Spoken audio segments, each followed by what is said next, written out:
18:15. Varios candidatos a la presidencia de la República han venido a la ciudad de Ambato, a la provincia de Tungurahua y Cotopaxi. No sé por qué.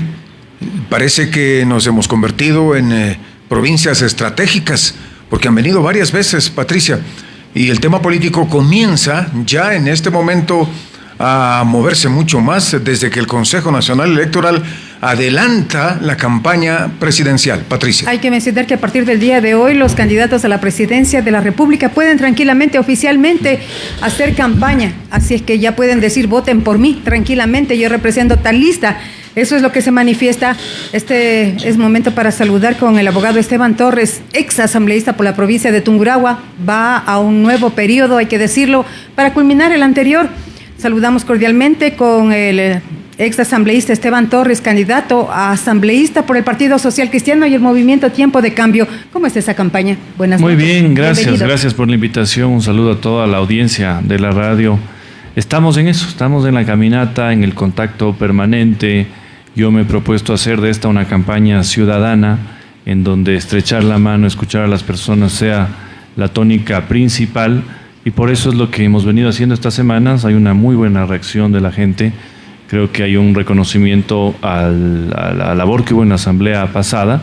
Y bueno, estamos en la lid electoral y esperemos que con la bendición de Dios tengamos un buen resultado. Doctor, ¿qué criterio, cómo acogen los candidatos la decisión del Consejo Nacional Electoral de ampliar ya prácticamente el tiempo de campaña? ¿Cómo lo acogen ustedes? A ver, ya se estaba dando la campaña informalmente. Yo no creo que es tan equivocado hacerlo a nivel presidencial, porque la indecisión de los ciudadanos, que está llegando todavía al 60% al día de hoy, creo que sí implica mayor conocimiento de quiénes son los candidatos y que hay una campaña. La principal reacción que yo encuentro en mi recorrido es que la gente no sabe que hay una elección, no sabe que hay que elegir nuevamente presidente y asamblea. Entonces muchos recién se están dando cuenta y eso va a ir bajando en la indecisión poco a poco, y por eso, enhorabuena, creo yo que a nivel presidencial se active la campaña. Esperemos que eso no signifique empapelar tampoco ciudades, porque no creemos que la campaña política sea para eso, pero hay que ir conociendo las propuestas, ¿no? Doctor Torres, disuelta la Asamblea Nacional, ¿en qué ha cambiado el país? Ya no hay la asamblea, pero siguen los mismos males de siempre. La situación económica es terrible, la inseguridad ha ido aumentando, ahora se suman los altos precios de los artículos de primera necesidad. ¿En qué ha cambiado el país sin la Asamblea Nacional? Porque todo le acusaban a la asamblea. Sí, bueno, se convirtió en el cuco para el gobierno, luego fue la Corte Constitucional, siempre han tenido un pretexto para no hacer las cosas. La presidencia de la República es como un Ferrari. Si usted sabe manejar, ese Ferrari se mueve. Si usted no sabe manejar, no sabe dónde están los pedales, no sabe cómo hacer los cambios, no va a servir de nada ese Ferrari. Entonces eso le ha sucedido a este gobierno, y por eso es que el abandono en obra pública, en salud, en educación, motivó también mi posición fuerte en la Asamblea contra el gobierno. ¿Qué sí ha cambiado? Le puedo decir. No hay quien fiscalice ahora al gobierno. ¿Qué ha pasado, por ejemplo, con estos chalecos antibalas con sobreprecio, con ese ofrecimiento de coima de $2 millones a un ministro a cambio de un contrato? Eso, como no hay asamblea, que es la que fiscaliza bien o mal, no hay respuesta. Lo mismo puedo decir de Galápagos. Nadie ha tenido acceso a ese famoso contrato que han firmado con un fideicomiso de Delaware para cierta explotación de temas de las Galápagos. Es decir, sí ha cambiado en el sentido de que no hay fiscalización, y por eso la próxima asamblea, además de las expectativas que tienen los ciudadanos, no podrá dejar de lado la fiscalización a este gobierno en estos meses que no ha habido asamblea. Doctor Torres, el 90% de ecuatorianos rechazaban a los asambleístas. En esta nueva campaña, en esta nueva incursión, cuando usted conversa con la gente, ¿cuál es la reacción? ¿Qué le dicen? ¿Qué le piden al candidato? Bueno, yo siento una reacción positiva conmigo. Yo creo que hay órganos colegiados, en este caso la Asamblea, que se desgastan como institución, no solo por los malos elementos, estos elementos que entienden que la Asamblea es ir a beneficiarse, a vender el voto, a intercambiar por favores políticos, o a no hacer nada, o a estar jugando como la expresidenta Yori, Candy Crush, en la curul, ¿no? En mi caso personal, yo veo un cariño, un reconocimiento de la gente, y eso me impulsa a seguir en esta campaña, y por supuesto me impulsó también a presentarme a la candidatura, porque muchos me dijeron, ¿para qué te lanzas si va a ser un periodo corto de 18 meses, más el desgaste, el gasto que implica una campaña? Pero decidí estar en esta lid electoral porque yo siento que está muy conectada esta a la que hubo hace 2 años y creo que era mi deber someterme a una valoración de mis electores, de mis conciudadanos, sobre lo que se ha hecho en la Asamblea y lo que se puede hacer en los próximos meses. Muchos hablan de una asamblea de transición, 18 meses, ¿se podrá cambiar la realidad de los ecuatorianos? A ver, yo veo la próxima Asamblea en una consonancia necesaria con el próximo gobierno. Sería una mentira decir la Asamblea va a cambiar el país por sí sola, así como decir sería mentiroso decir que un presidente va a cambiar el país por sí solo en 18 meses. Creo que, y lo que espero, es que independientemente de una diversidad política que va a existir nuevamente en esta Asamblea, no va a haber nadie que tenga una sola mayoría y los 70 votos mágicos para controlar la Asamblea. Eso implica diálogo, eso implica poner sobre una mesa pública con medios de comunicación y con ciudadanía los grandes objetivos del país. Yo lo que espero es que los problemas se solucionen en una consonancia por el país de temas de inseguridad y reactivación económica. Yo creo que las personas que están en otra orilla ideológica, incluso en otro partido político, aspiran, los buenos políticos, a solucionar los problemas. A veces hay diferencias en los caminos, en el cómo, pero sin duda tenemos que hacer eso si queremos recuperar el país en 18 meses. Doctor, usted me está diciendo entonces que las ofertas de campaña no van a ser bien acogidas esta vez, sino más bien las ofertas de terminar, tratar las leyes que están en este momento represadas, los proyectos. Porque necesita un año y medio para aprobar leyes. Vea, ¿cuánto dura la presentación de un proyecto de ley desde cero? 1 año, ya con el veto presidencial. Si hay respaldo político a un proyecto. Entonces yo escucho a muchos candidatos en Tungurahua decir, yo tengo 5, 10 proyectos, 15 proyectos. No deben están mintiendo. O quizás no deben haber redactado ni uno, sino que alguien les dio haciendo y el rato que saben el documento no saben qué se trata. Incluso escuchaba ahora un candidato y me sorprende que dice que va a reformar el PUCS de Ambato desde la Asamblea. ¿Qué tal? Eso no es competencia de la Asamblea Nacional, es decir, hay un profundo desconocimiento y una falta de realidad con los ciudadanos que yo creo que se dan cuenta, ¿no? Cuando alguien dice yo voy a cambiar todo con 15 proyectos de ley, pero no sabe ni siquiera con cuántas firmas se presenta un proyecto de ley, las cosas caen por su propio peso. Es correcto lo que se escucha comúnmente en el ámbito popular decir, si usted va a votar por un candidato a la presidencia, ¿debe apoyar al candidato asambleísta para darle fortaleza al presidente? Bueno, es curioso, hay muchas personas que creen que hay una obligación legal de votar por el mismo candidato a la presidencia y la misma lista. Eso me he dado cuenta que es una creencia muy sólida, sobre todo en Tungurahua, pero la realidad es que uno va a tener 4 papeletas el 20 de agosto, la papeleta a la presidencia, asambleístas nacionales, asambleístas provinciales y la de la consulta del Yasuní ITT, y puede tranquilamente escoger entre un candidato a presidente y una lista asambleístas, que es lo que ya no se puede hacer, que se hacía antes. Acuérdense ustedes que uno tenía 4 opciones de distintas listas para los asambleístas.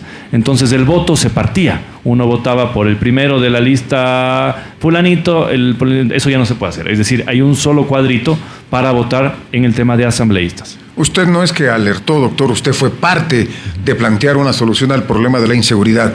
Uno de los temas planteados por usted fue el uso de arma para defensa de los ecuatorianos. ¿En qué estado está esto? Porque ya todo el mundo guarda silencio, mutis en el foro. Vea, yo le cuento una cosa y eso es lo que me duele, la inacción. Este proyecto se presentó en diciembre del 2020. Fue la antesala de la propuesta electoral del actual gobierno en materia de seguridad. Hasta ahora me acuerdo en una conferencia con los bananeros en El Oro, en donde dijeron, este es nuestro proyecto de ley para coadyuvar a la seguridad. El gobierno se demoró 2 años en apoyar esto, porque en la Asamblea sin duda hubo un bloqueo, hay muchos legisladores que tenían miedo a que este tema se trate, pero hasta el momento, acuérdense ustedes de ese decreto presidencial que permitía una tenencia y un porte con permisos, ordenada, jamás libre, no hay un solo permiso otorgado. Es decir, nos vieron la cara. Fue una burla, ¿no? Fue una burla para buscar algo de popularidad cuando empezaba el juicio político y tenían bajas tasas de aceptación. Doctor, la inseguridad que reina en el país en este momento se soluciona con tanquetas, con vehículos blindados en las calles de la ciudad, porque eso dijo el presidente, que llegan 150 vehículos blindados para la policía y las Fuerzas Armadas. ¿Es la solución esa? Que nuevamente es un ofrecimiento vacío, porque hasta hay que ver para creer con este gobierno. Vean lo que acaba de pasar con el tema de la vialidad. Prometen la solución vial que no hicieron en 2 años y que todos sabemos que en 5 meses no lo van a hacer. Lo máximo que podrán poner son los puentes Baileys, que ayudan de alguna manera a la movilidad, pero no pueden hacer más que eso.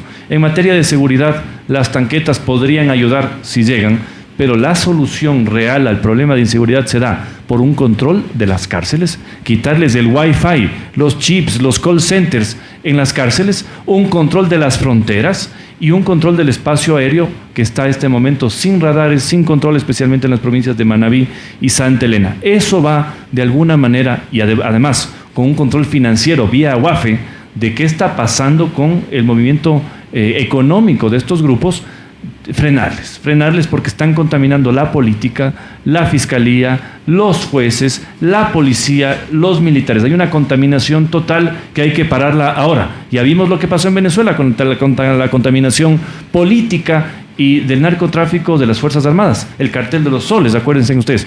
Eso es lo que hay que detener ahora. Si no lo hacemos, en 2 años vamos a estar peor. Bueno, pero hay que mencionar cuán grave o tan fácil o tan difícil es convertir al Ecuador en una isla pacífica cuando se dice que las mafias se han tomado el Ecuador, cuando se dice que el Ecuador es un narcoestado. Bueno, sin duda el narcotráfico y el dinero del narcotráfico está en la economía ecuatoriana. Si por algo no se ha caído la dolarización, déjenme decirles, es porque hay un circulante irregular que mueve en algo los dólares, porque si ustedes ven los índices de inversión internacional formal, no hay nada. Este gobierno nos dijo la semana pasada que han llegado 16 millones de dólares o 26 millones de dólares, cuando Perú está recibiendo 1.300 millones, cuando Colombia está superando los 2.000 millones en inversión extranjera. Es decir, aquí realmente nos hace falta un pacto de país para salir de este hueco. Yo veo lo que pasa en Perú, vean lo que pasó en Perú. 7 presidentes en 5 años, pero la economía camina suave. ¿Por qué no podemos vivir nosotros? También tenemos inestabilidad política, pero no estamos con las mismas oportunidades que los peruanos o los colombianos. ¿Está diciendo que se castiga a los corruptos en Perú? ¿Es eso?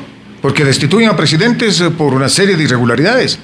Por supuesto, pero a lo que me refiero es que la inestabilidad política que siempre afecta a un país, en el caso del Perú, yo no me explico cómo no ha afectado a la economía. Y si ustedes van a Lima, yo estuve en Lima hace 2 meses en un encuentro político, se van a sorprender el nivel de inversión que se siente. Yo no veo eso en ninguna ciudad ecuatoriana, más allá de que las ciudades ecuatorianas son muy... Pero hay una respuesta a ese fenómeno, doctor. Hubo un pacto hace algunos años de sostener un modelo económico que permita la inversión ¿Político, extranjera. empresa privada? Sí, político, empresa privada, que fue muy maduro. De hecho, se dio en la presidencia, en la segunda presidencia de Alan García, que le ha permitido al Perú, le dijo, tener inestabilidad política, sí, lamentable, peor que la ecuatoriana, pero sostener por lo menos la economía. Entonces la gente ve que los presidentes se van, pero que el negocio sigue. Con esto terminamos la entrevista, doctor. Caso Elías, ¿cómo se lleva usted con los viejitos, con los abuelitos? ¿Por qué le quiero tocar este tema, doctor? Porque está ahora una propuesta presente. Se quiere reestructurar el asunto para recuperar económicamente a Elías. Aumentar incluso, la propuesta es que se aumente los años de jubilación, por un lado. Por otro lado, 360 propiedades millonarias, $1.000 millones botados a ir a calle, doctor. ¿Qué hacemos? Elías es realmente un monstruo lamentablemente controlado por ciertas élites que han estado en el IES desde hace muchísimos años. ¿Qué ha significado eso? Que sean esas élites las que reciban beneficios de estar presentes en el IES, pero que en el fondo a los afiliados, yo cotizo desde que tengo 19 años, soy joven, pero ya tengo 11 años de aportación, un poco más. ¿Qué beneficios nos da el IES? Es la gran pregunta. Esa es la gran pregunta. Yo no creo que tenga que desaparecer, pero tiene que realmente dar servicios. Es decir, no puede ser que un joven no pueda atenderse y tenga que ir al sistema privado siendo afiliado, que no le den el crédito hipotecario, que no le den los créditos que se esperan y que además no hay una certeza. Yo tengo 33 años. ¿Qué va a pasar cuando yo me jubile? ¿Será que hay capacidad financiera para sostener mi jubilación? ¿A mí me van a subir a los 35 años? Yo creo que aquellos que ya están por jubilarse, que les suban la edad, realmente es una falta de respeto y es un atraco. Pero incluso aquellos que todavía nos faltan algunos años, tenemos que tener la certeza de que va a existir algo. O si no, y si no son capaces de ordenar el IES, por lo menos den la posibilidad para que uno de su capital pueda buscar una afiliación en el sector privado, como existe en otros países, ¿no? Muchas gracias, doctor. Volveremos a invitarle. Nos queda en carpeta muchos temas interesantes que hay que tratarlos con los candidatos a diputados, a asambleístas, así que lo volveremos a invitar. Cuídese, que le vaya bien, doctor. Un saludo a ustedes. El doctor Esteban Torres Patricia ha estado en vivo en el noticiero más importante de la región. Pausa para comerciales. Volvemos enseguida. Retornamos.